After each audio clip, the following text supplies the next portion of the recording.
Howdy. So happy to be here. I wanted to be a Boy Scout, but they wouldn't let me join. I think that's fucked up. I can build a fire. I know how to pitch a tent. I have a very good sense of direction. I can rescue kittens from trees.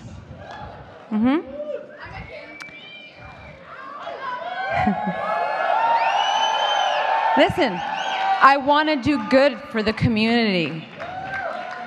And most importantly, I know how to scout for boys.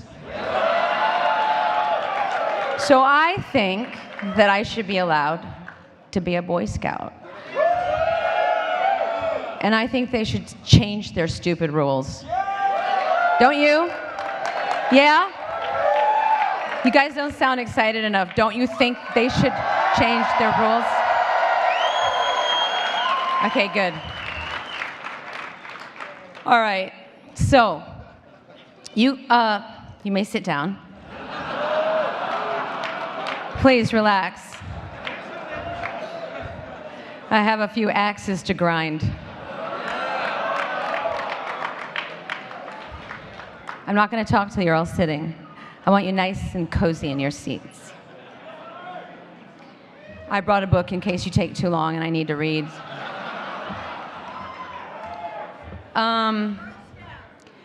Well, I was a Girl Scout, but I got kicked out. And you want to know why? Because my skirt was too short and I never sold enough cookies. I ate the cookies.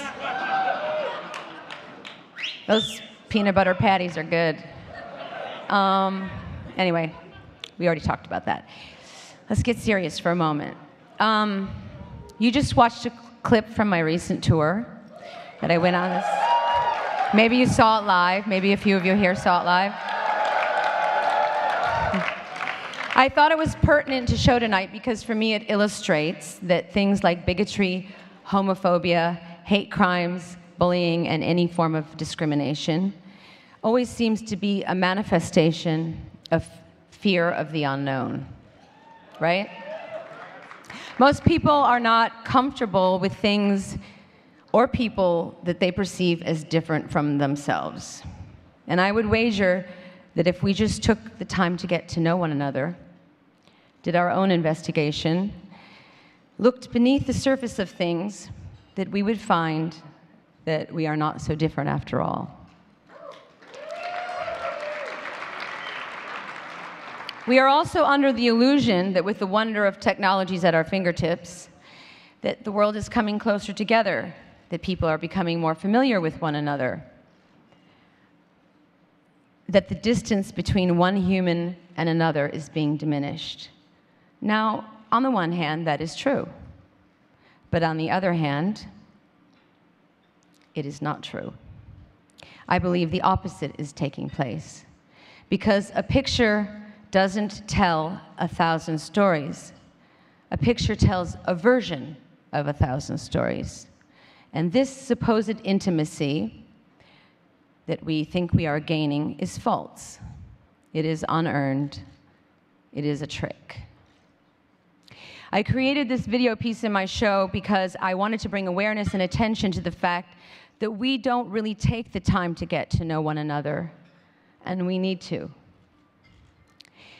If a Palestinian mother sat down with an Israeli mother to talk about their children and how much they love their families, would they really feel such a divide between one another? Would they?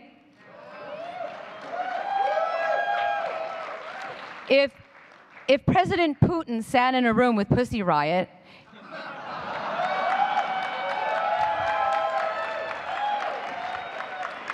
he'd probably want to fuck all of them, but anyways. If he did, and he had an open dialogue with them about their point of view as young, creative women growing up in modern-day Russia, would he really have allowed them to be dragged away to prison for 3 years? I mean, think about it. This is insane. because they criticized the government. And if this newly religious government in St. Petersburg sat down with the 85 men who were arrested before and after my show for being openly gay and asked them about their hopes and dreams for the future, really listened to them, would they be in jail right now? Would I have received death threats?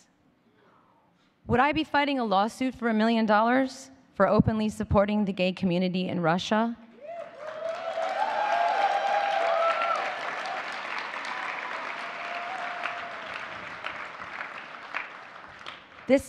I'm not tooting my own horn here. This is, you have to try and comprehend this because it's so absurd.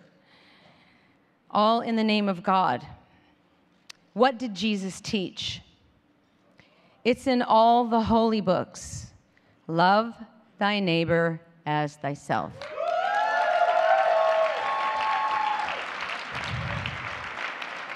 So, we cannot use the name of God or religion to justify acts of violence, to hurt, to hate, discriminate. I think you get my point of view, and I realize that everyone in this room is pretty much on the same page as me. But anyone out there sitting on a fence still? A sharp fence, I hope. I hope you're listening.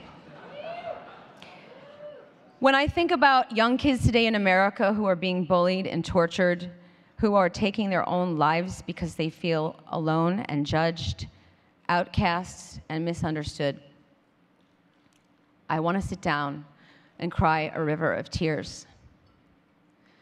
7 of those kids were featured in this video that I showed you. I have teenagers of my own now, and the idea of them or any young person experiencing that kind of pain is unfathomable to me. It's an atrocity to me. I don't accept it.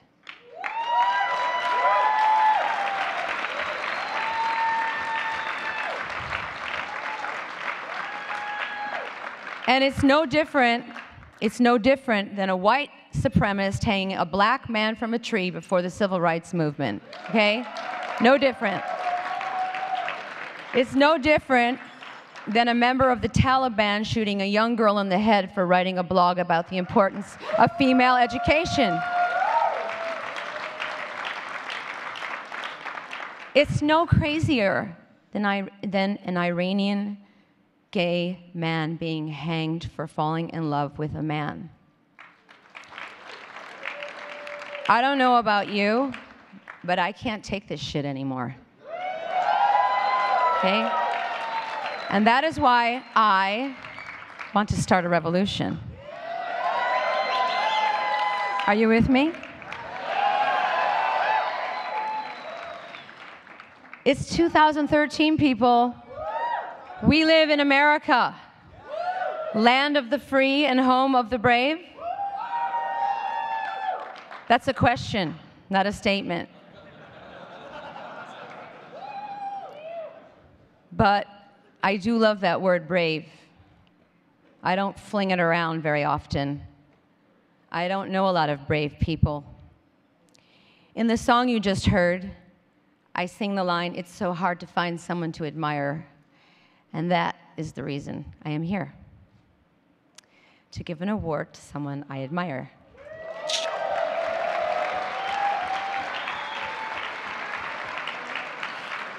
To acknowledge someone who is brave, someone who has made a difference in the world by promoting equality and giving a voice to the LGBT community.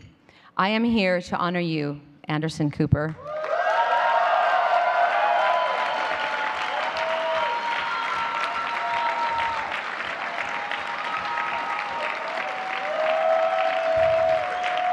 Now you can stand up. Now you can stand up. Stand up, stand up. This is the moment. Because,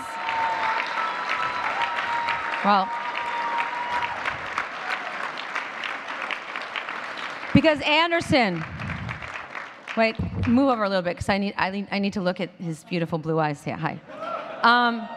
You are not afraid to stick your neck out. Take it on the chin.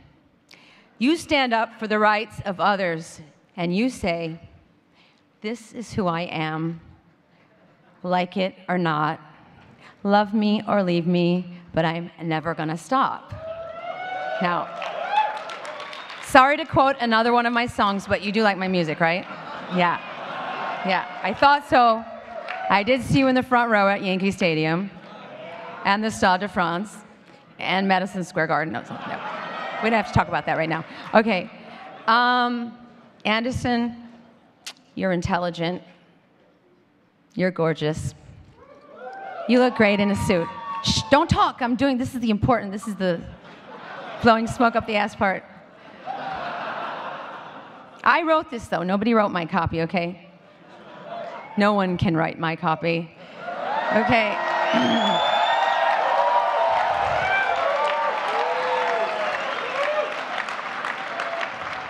You are an excellent journalist. You have the most beautiful blue eyes I've ever seen. And half of America is in love with you. Maybe more than half. But the reason that I love you is because you are a freedom fighter. You are a badass motherfucker.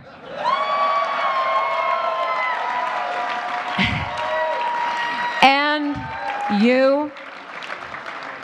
you are brave. And the world needs more people like you. Okay? Amen. So, I think you and me need to start a revolution together, but we're going to hammer out the details of that later.